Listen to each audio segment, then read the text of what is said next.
सभी भक्तों को जय माता की। माँ भगवती दरबार से आशा करते हैं सभी भक्त खुश होंगे, प्रसन्न होंगे और अपने अपने कार्य में लीन होंगे और अपने घर में अपने माता पिता की सेवा में लगे पड़े होंगे। इसके साथ साथ भक्तों, जैसा कि शीत ऋतु चालू हो चुकी है और कोहरे की भी स्टार्ट हो चुका है, तो सभी भक्त लोग ठंड से बचने की कोशिश करेंगे और ठंड में पूरे वस्त्र पहन के ही घर से निकलें। और जैसा कि आजकल शीत ऋतु होने के कारण शरद ऋतु में माँ भगवती दरबार का भी समय चेंज कर दिया गया है। दरबार 9 बजे से लगता है और 8 बजे से टोकन दिए जाते हैं, यानी माँ भगवती के जो कपाट हैं वो 8 बजे से ही खोले जाते हैं। तो सभी भक्तों से विनम्र निवेदन है कि वो 8 बजे से पहले दरबार में ना आए, ताकि आप लोग बाहर से खड़े होंगे, ठंड लगेगी, तो इसलिए 8 बजे से पहले ना आए, क्योंकि माँ भगवती का दरबार 9 बजे से ही लगता है। और ठंड का विशेष ध्यान रखेंगे और अपनी अपनी सुरक्षा करेंगे, क्योंकि देखिए बदलते मौसम के साथ अगर ठंड लगती है तो कई हद तक बीमारी के संकेत भी पैदा होते हैं। तो चलिए भक्तों, आज माँ भगवती द्वारा से आपको कुछ जानकारी देना चाहते हैं। सबसे पहले हमारे जीवन में प्रयोग होने वाले कुछ ऐसे मंत्र जो हमारे दैनिक जीवन के लिए बहुत आवश्यक होते हैं। तो सबसे पहला मंत्र, जैसे कि हर व्यक्ति इसका अनुसरण करता है, ओम नमः शिवाय। इस मंत्र का प्रयोग एकाग्रता, पॉजिटिव एनर्जी और माइंड को सेट करने के लिए किया जाता है। दूसरे नंबर पे ओम हम हनुमते नमः, जैसा कि ओम हम हनुमते नमः। इस मंत्र का प्रयोग शारीरिक शक्ति, स्मरण शक्ति और प्रोटेक्शन के लिए किया जाता है। अगर कभी किसी व्यक्ति को कहीं चलने में परेशानी होती हो या उसे भय लगता हो, अंधेरे से डर लगता हो, तो इस मंत्र का प्रयोग कर सकते हैं।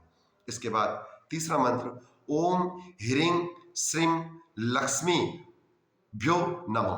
फिर से सुनेंगे, ओम ह्रीं श्रीं लक्ष्मीभ्यो नमः। धन, संपत्ति और समृद्धि के लिए इस मंत्र का प्रयोग किया जाता है। इसके साथ साथ चौथा मंत्र, ओम गम गणपति नमः। ओम गम गणपति नमः। बाधाएं, किसी भी कार्य में बाधाएं और रुकावट को हटाने के लिए, बुद्धि की स्मरण शक्ति और बुद्धि को बल प्रदान करने के लिए, शिक्षा के क्षेत्र में सफलता प्राप्त करने के लिए इस मंत्र का प्रयोग किया जाता है। तो भक्तों, ये रहे आज के कुछ 4 मंत्र जो आपके दैनिक जीवन में हम ही सब लोगों के लिए जरूरी होते हैं।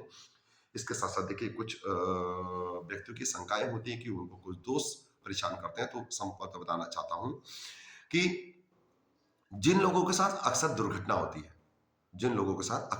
होती है, वे लोग, वो भक्त, यानी श्वान, कुत्ते को भोजन जरूर करवाएं।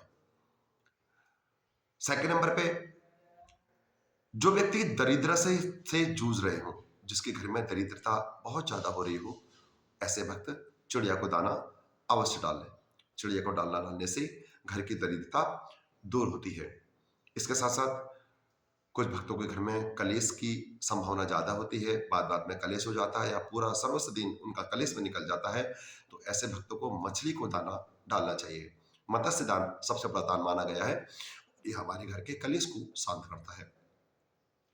हमेशा दैनिक जीवन में संतुष्टि और सुखी रहने के लिए, संतुष्टि प्राप्त करने के लिए, सदैव संतुष्ट और सुखी रहने के लिए गाय को भोजन कराना श्रेष्ठ कर माना जाता है।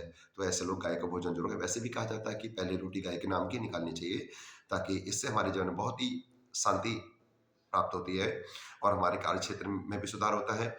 इसके साथ साथ जो व्यक्ति बहुत अशांत रहते हैं, जिनका मन अशांत रहता है, किसी भी कार्य करने से पहले उनके मन में अशांति पैदा हो जाती है, ऐसे व्यक्ति को धर्म स्थल, जहां भी धार्मिक स्थल हो और सार्वजनिक स्थलों पर जल पद की व्यवस्था करनी चाहिए। वे लोग ऐसे स्थान पर कहीं प्याऊ लगाएं। अगर प्याऊ नहीं लगा सकते हैं तो एक मटका जल अपने सौजन्य से आप उस स्थान पर रख सकते हैं। इससे आपका जो अशांत रहने की प्रक्रिया है उसका अंत होगा। इसके साथ साथ जिनके घर में अधिक पितृदोष होता है, जिनके घर में बहुत अधिक पितृदोष होता है और अपने पितरों के कारण वो हारी बीमारी से जूझ रहे हैं, तो ऐसे भक्तों को कौवों को रोटी डालनी चाहिए। वैसे तो कहा जाता है कि रोटी गाय को खिलाने से रोटी हमारा पितृ भी शांत होता है, और इसके साथ साथ कौवों को भी रोटी देने से, भोजन करवाने से हमारा पितृदोष शांत होता है, क्योंकि श्राद्ध पक्ष में कौवों के नाम का भोजन अवश्य निकाला जाता है। तो भक्तों, ये आज की जानकारी है, और ये आज की जानकारी आपको कैसे लगी अवश्य बताएंगे। और जैसे कि मैंने पहले भी कहा कि शीत ऋतु में अपना विशेष ध्यान रखेंगे, ठंड से ज़्यादा से ज़्यादा बचने की कोशिश करेंगे, और आगे आपसे फिर मिलेंगे। तब तक हमारे चैनल से जुड़े रहने के लिए चैनल को लाइक, शेयर, कमेंट, और इसके साथ जिन लोगों ने चैनल का हमारे चैनल को सब्सक्राइब नहीं किया है, चैनल को सब्सक्राइब अवश्य करें। तो चलिए भक्तों, आगे कुछ फिर मिलते हैं। तब तक सभी भक्तों को जय माता की और मंगलमय शुभकामनाएं। सभी भक्त अपने घर में मंगलमय रहें, खुश रहें, प्रसन्न रहें, और अपने नित्य कर्म में लगे रहें। माँ भगवती आपके घर में खूब तरक्की करे, आपके घर में धन दौलत संपदा बहुत अधिक भरी रहे, ऐसी कामना करते हैं। तो आगे उसमें फिर मुलाकात करते हैं। तब तक जय माता की।